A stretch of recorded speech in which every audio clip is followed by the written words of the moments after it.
A defiant prime minister and a promise to foil what he described as a terrorist conspiracy against his nation.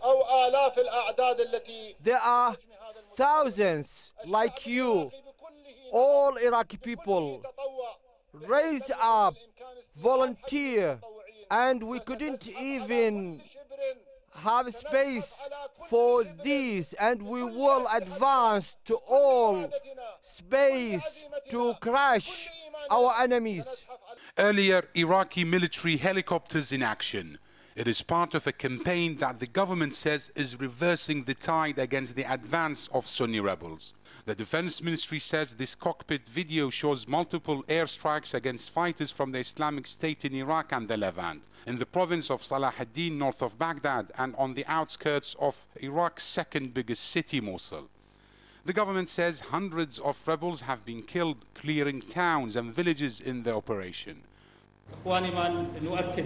Brothers, what we need to stress here is that the security situation in Baghdad is under our complete control. The security forces are carrying out preemptive attacks in addition to attacking the terrorist hideouts. But despite the military action, ISIL and other rebel groups still control Mosul and Saddam Hussein's hometown of Tikrit and are pushing for more territory. People there are fleeing towards the safety of the Kurdish region.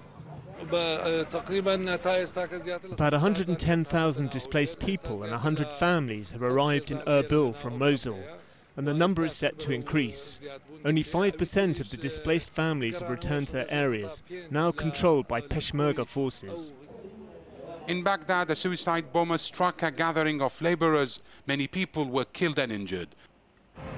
The government says the capital is secured against rebel advancement, but there is a sense of fear among many people. Iraq is heading towards a civil war and the sectarian tension is building up. The United Nations and the Arab League have expressed their concerns and called on Iraq's leaders to find a political solution, but that could be too late. Omar Saleh, Al Jazeera, Baghdad.